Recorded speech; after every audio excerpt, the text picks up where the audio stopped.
Hey everyone, this is Tiqqle, and in this video we're going over the latest changes for Elemental Shaman. There's been a lot that has been changing for Ellie, having to do with the AoE rotation around Seismic Thunder being removed, to Fulmination being the new builder-spender stuff. Well, guess what? All that's gone now, and Maelstrom is back. Let's jump into it. Alright guys, I'm just going to go ahead. My plan on this video is I'm going to go through the changes. I'm going to let you know what I think, especially from a PvP perspective. We can look at some of the damage numbers that I'm seeing while casting, but I'm not going to tell you what does this mean. Is this the final tuning? Because damage tuning and the iterations are coming soon, because the raid testing that has happened, there's a lot of feedback that has been received in terms of damage numbers. A lot of data has been recovered by Blizzard, so I'm assuming that those tweaks are going to be coming, but so far there have been some damage updates for Elemental Shaman pretty much across the board, so that is some good news. Now, the return of Maelstrom is going to be a mixed bag. Some people think that that means that Blizzard is kind of cutting their losses with trying to develop a new, fresh Elemental Shaman kind of spec, right? Like a different builder spender, a different way to do damage, a different rotation, that stuff. And now Blizzard is wiping that clean and they're going back to Maelstrom, which means a lot of different things which we're going to get into. Number one, it means this. Earthshock, and you can see this from the other videos I've done from Shadowlands. If I target something, I can't press Earthshock. I can't press Earthquake. Those are now dependent on you having 60 Maelstrom exactly as they are in BFA. Listen, I'm not saying that's a bad thing. I'm just saying I was intrigued and I did enjoy a different setup for Elemental Shaman, okay? I did like the Fulmination for single target. I thought it was cool. I like how it worked with Lightning Shield. When you got hit with Lightning Shield on, you got a stack of Fulmination. That actually resulted in a little bit more damage output, right? We don't know how Lightning Shield's going to interact with Maelstrom. Maybe it will, maybe it won't. But I just want to, first of all, say, you know, I don't think that it's Blizzard necessarily clearing the table. I think what they're doing is they're saying, you know, the Maelstrom system addressed a lot of the points that people had. And so because of that, honestly, you know, it's probably a good thing. There's a lot that went into the AoE rotation that was a little wonky, from my opinion as well. And those things are kind of being addressed with Maelstrom, being able to take Maelstrom from pull to pull. And these are just my views, right? Being able to do it from pull to pull, actually building up and spending, and having that be satisfying as well from the Earthshock or the Earthquake perspective. When I was running a dungeon just the other day on stream, twitch.tv/Tiqqle this, every day 9 p.m. Eastern Standard Time, I was actually using Elemental Blast, which did spend your Fulmination stacks, and that was actually doing more damage than Earthshock was doing. So it was actually better, and I actually liked that. I like it was something different.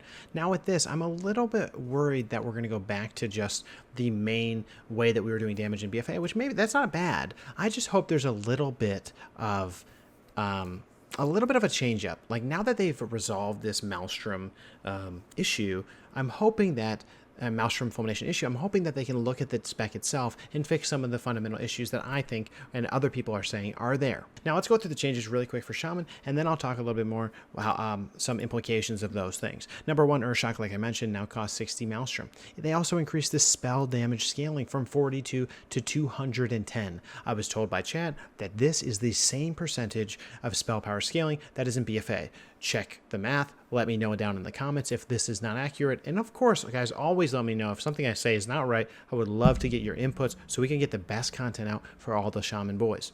Now, this is increasing damage. This is actually making Earthshock worth pressing. When it was Fulmination, it was not worth pressing. The damage was not good. Overall, it was not worth it. Now it is. This is a good scaling. It does damage. The other thing is, because there's no Fulmination, Fulmination was damage separate from Earthshock. Now you can echo an Earthshock, and that will actually do decent damage. So if I take this as an example, but now if I use, for example, echo, and then I Earthshock, that Earthshock will be repeated at the same damage. Remember, there's a 5% spell variation of damage, but that hit for 2.1k, 2.1k. So that is actually something that's good in terms of a burst finisher. Then echoing an Earthshock could be quite good, especially if you're taking certain conduits. This is actually going to be something different, but this is the conduit. This is Earthshock and Elemental Blast damage scale. 7% for each stack of Fulmination they discharge. You don't have Fulmination anymore. So what are you going to discharge? I don't know. This is one of the things that they still have to change. They have to clean up a few things, but this one is a good example of maybe this, as this ramps up in damage and power of Conduit, that'll be a good way for us to burst people down using Echo, Urshock. You get a double finisher punch to the face, right? And one of the things you can't really do is fit in an Echoed Urshock to get double Surge of Power, unfortunately, because Surge of Power now says now whenever you cast an Urshock, you get those benefits, and that's because you're Urshocking with, and you have to build up to 60 Maelstrom for that. So just keep that in mind as well. You know, things that were Fulmination are now Urshock related. This means the legendaries. This means conduits. This means everything like that are now related to just doing Urshock, not spending an Urshock with a certain amount of Fulmination. So Surge of Power is that way. Aftershock is now just 25% of all refunding all Maelstrom, not Fulmination stacks. So they're slowly tweaking everything back to Maelstrom, which is fine. It is what it is. Now let's go to the next one. The next damage is for Earthquake. They did adjust the damage multiplier a little bit, but remember this was the damage of Earthquake was low unless you use Fulmination stacks to buff it up. So someone had told me this is about a 5% Fulmination stack equivalent, so that's fine. They're also adjusting some of the mana, so they are tuning some of the mana things, like Urshock doesn't have a mana cost, Earthquake doesn't have a mana cost. Maybe it's because they're now spenders. It's now instant cast. So again, that's back. Fulmination is going away. Goodbye. It's interesting that this is a multiplier change here, but we can ignore it because Fulmination is gone. Now here's the big good news, you meatballers out there. Lava Burst is getting a big buff of spell power scaling. It was scaling from 72% spell power. Now it's 108. That is 36% additional spell power. It's almost 50% buff of spell power. Now, that might not be 50% damage. I don't know the exact formula, but it is more damage. So overall, that's good for us, and everyone should feel good about that because we are meatballers through and through. It is good. Now it's back to generating 10 Maelstrom. The Mastery is back to generating less Maelstrom when you overload on that second attack. Aftershock, like I mentioned, was reworded. Now this is an interesting one. Elemental Blast. They increased the damage of Elemental Blast from 80% spell power scaling to 140% spell power scaling. The reason that's so interesting is because they did give it more damage, but Elemental Blast, if you read the tooltip, actually costs you 60 Maelstrom. Now, I'm not going to lie, it kind of makes it a little bit dead to me, because why would I spend that much on this ability that gives me 1.4k damage when Earthshock can do 2.2, scale with my Conduit, which I guess technically also scales with the Elemental Blast, and then echo it as well. Now I could echo Lava Burst instead, and then potentially use that 20% damage to buff Elemental Blast. But in general, why would I choose this unless those secondary stats are really worth it? And I haven't seen any sims or anything like that that say that. If they exist, again, link those down below. But I just personally, from a PvP side, echoing shock is going to help you do burst. You kill people in burst in PvP usually, especially like we want it to be. We don't want to be rotters, right? So that's that. From PvE perspective, I was really hopeful with Elemental Blast. It was feeling pretty good in the dungeons when I was using it for spending my Fulmination stacks. Now I kind of had to because Urshock just did nothing, but it is, it is what it is. The other thing I'll mention too is as I mentioned that Urshock will trigger the Surge of Power event. It will also trigger your legendaries. So for example, this now says when you cast Earthshock, your next Earthquake will deal 250 additional damage. This was the legendary before. It was spending over 6 Fulmination. Now it's just Earthshocking, and we appreciate that. We actually like that that'll feel kind of nice. You're still doing damage with Earthshock, as a spender, scaling off with the Conduit that I showed you, but you're also getting a free Earthquake, so that could be that'd be pretty good for AoE, right? So that's that. There's also the one for the where is it?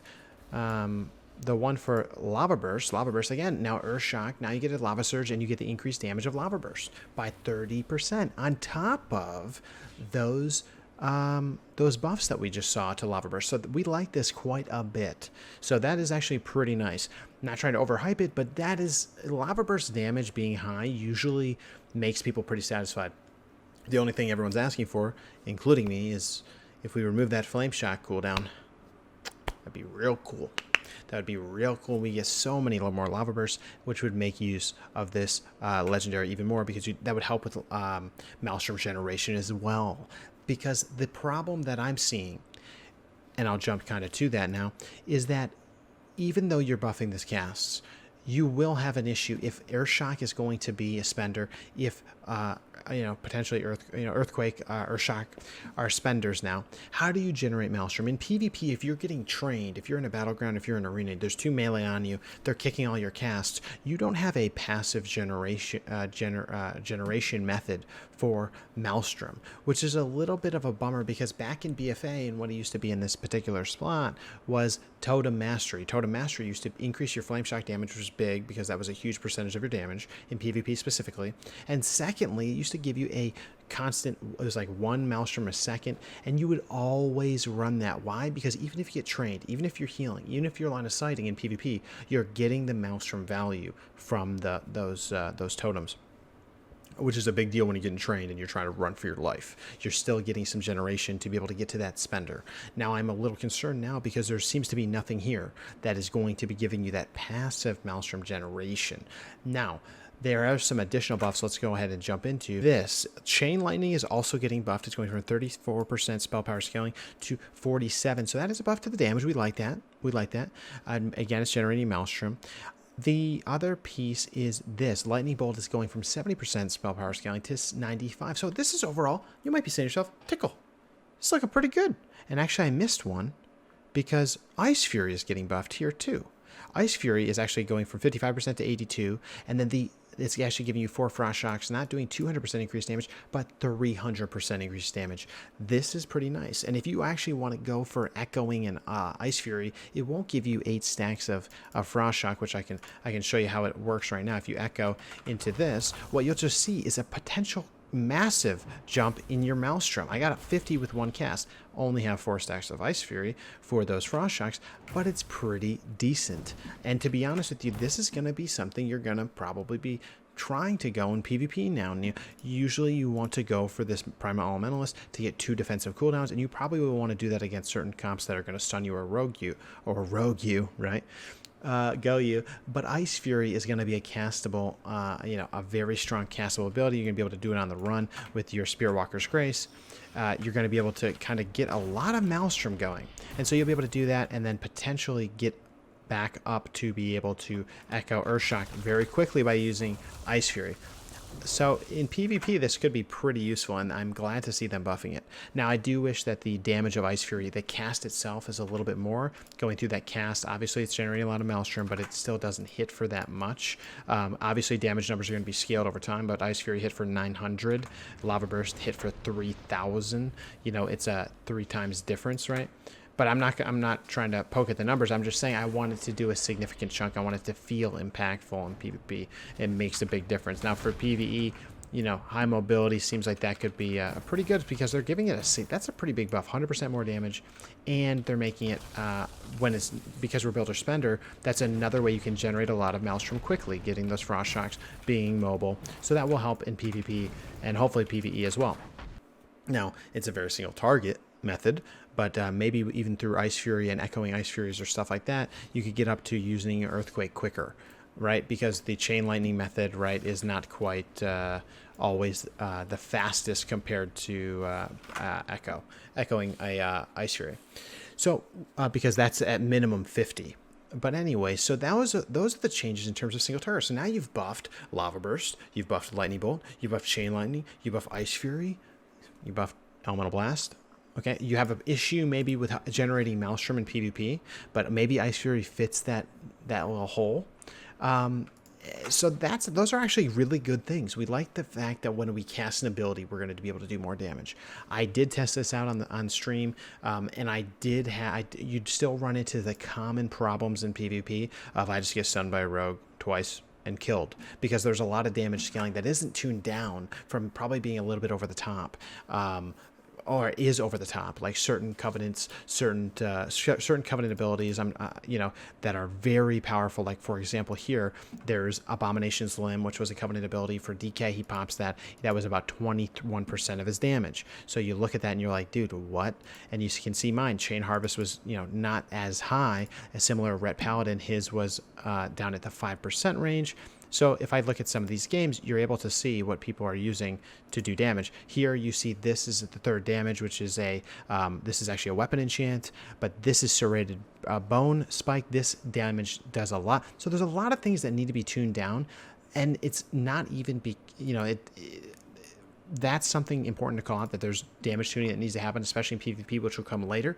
But Ellie still needs some help. Ellie still needs a defensive capability. I particularly think if they got an immunity, it would be a really, really big bonus for them, not only for PvP, but also for PvE. Having that immunity could make them, I don't know, the survivability factor would be just a lot better all around, obviously. So I think there should be an immunity. We were brainstorming on stream about, people had different ideas, like put me under the ground, put me in a rock tomb, do something like that gives me like 5 seconds of immunity or whatever it is, similar to an ice block, because Ellie does suffer from a very big they're very, very susceptible to getting stunned and just exploded instantly. They have nothing that they can do during a stun. They have no immunity to break out. They can do things like, I could use my Earth Ellie before getting potentially stunned, and then I could use my Earth Ellie Stone Skin while I'm in a stun. That is a way to do it, but that is a big brain compared to what a lot of classes have, which is a personal immunity. So those are just a few things related to that. But back to the changes. One other thing I want to point out is these buffs to Chain Lightning and Lightning Bolt actually buffs Enhance Shaman as well, because this is actually Enhance. This is actually for Enhance and Elemental are both getting these buffs. You can see Enhance and Enhance and Resto, and then also Ellie. So in general, you know. And they're also adding only Maelstroms for Ellie. Enhance doesn't have Maelstrom. Then there's some other things, but we won't worry about those. The tower changes. But in general, these are positive changes.